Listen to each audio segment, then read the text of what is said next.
What we got here is a 2018 Kia Sorento. There's a little bit of a knock coming from the left front strut here, so it seems to be a bad strut. So I'm going to attempt to replace both of them. It only has about 84,000 miles, so about 6-7 years on it. It's a little bit disappointing. I've never had a car have a strut fail in such a short period of time. Hope you guys like this video. All right, we're going to replace it with one of these FCS Auto complete strut assemblies. So this is the part number here. And I have both the left and the right, and I have the sway bar links as well. All right, this is the sway bar link. Let's see. This is the part number here.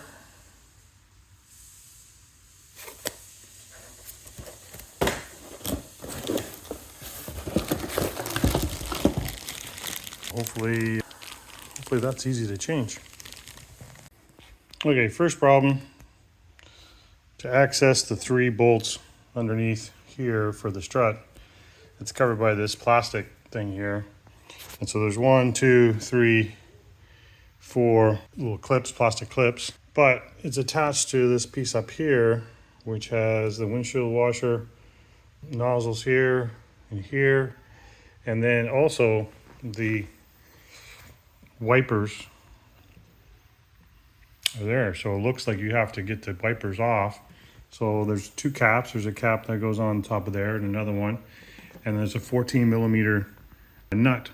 So that pops off, but I'm not sure how to get this wiper won't pull off. So stay tuned. Okay, we got the wheel off, got the wipers off. Pulled this out, lifted it up, so I should be able, that's enough to get in there and undo those nuts. So it looks like I'm gonna have to take this one off. So there's these 2 here. I'm gonna take this off, this one off. As they say, this is bad, and then disconnect the ABS sensor here, and then bolt another one on. So you want to see the part number, that's what it is.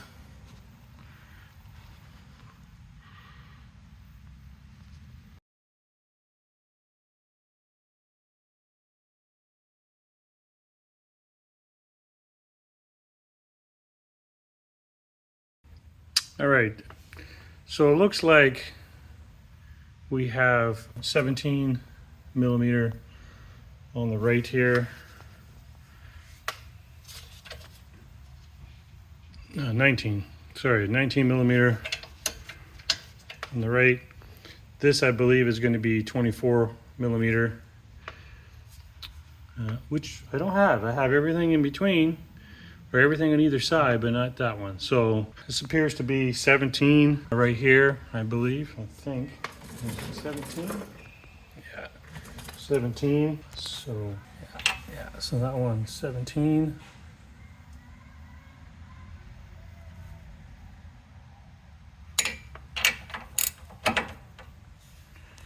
All right, so just waiting for that. And then this one is, I don't think this one's metric. If it is, it's not, it's probably 12, because I have 13 and 14 and 11. So I believe, yeah, I mean, this is probably 12. So I gotta look and see if I have a 12 millimeter. All right, we got the new one in. Lightly tightened on the top. We got the bolts placed back in here. They need to be tightened. We got the new sway bar links put down lightly there. A little different setup. This one you have to put a hex nut on the end and turn it while you're turning the other nut that was on here. So it's a bit of a strange setup. Whereas in this one, you can stick a wrench on here while you put the nut over top of here. And these ones, serviceable, you can actually have grease points, whereas the old ones don't have grease points.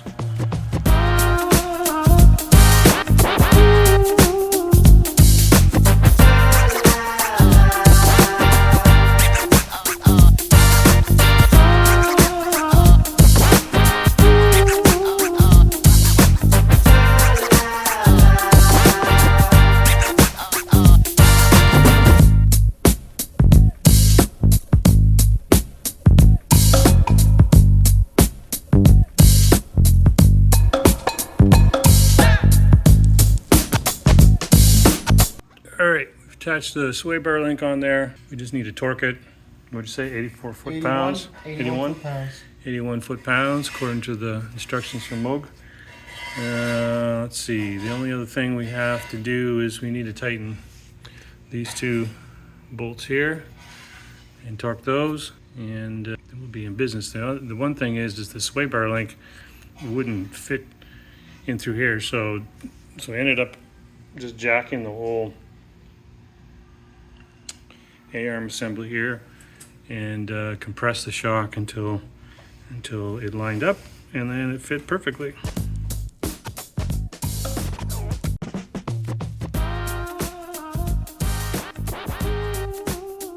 All right, we're on the left, on the right side, doing the same thing, taking these two bolts out.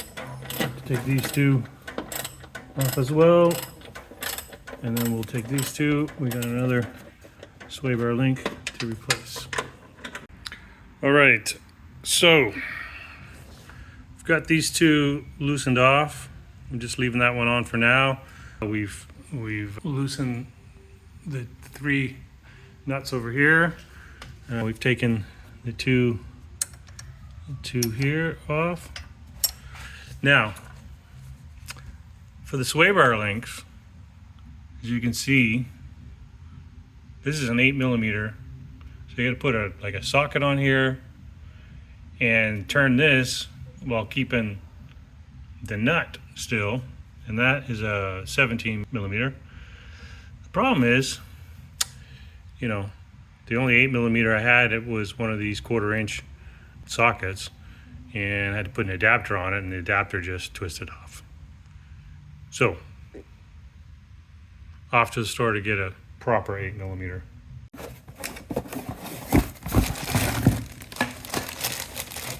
All right, we got the old one out. So, now that we got that 8mm 3/8" socket, this is the right side one. It's the part number, FCS. So, let's have a look at that. All right. You want to grab the other side here? Open this up. Watch it. Staples. Move it out of the way.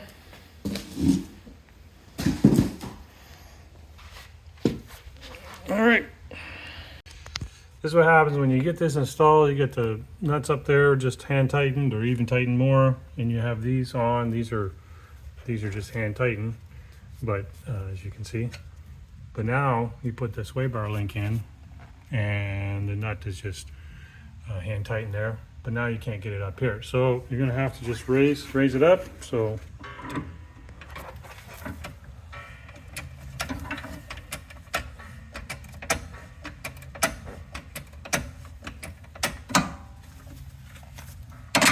and there we go. That's all there is to it. Raised it up. All right, we got it back on. One final thing. Oh, we need to put the wiper blades back on, and we need to put these clips back on here. I busted 3 of them taking them off. So I hope you guys liked that video. One of the things you did not need to do is you did not need to remove the wipers. You just needed to take those 4 clips that were holding that plastic piece, and that gives you enough leverage to just lift it up, stick a ratchet in there, and loosen the 3 bolts. And that'll disconnect the strut assembly from the body of the car. Anyway, it's pretty quick. It took about 3 hours. That included going to the store and getting a new 8 socket with a 3/8" drive, and then also getting a 24mm socket, which I didn't have for the main part attaches to the A-arm assembly there. But other than that, it was pretty quick to take care of. Hopefully you found it useful. Check out my links below and where you can buy the parts for it. The dealership quoted me almost $1,800 to do this work, and I bought all the parts for less than $300.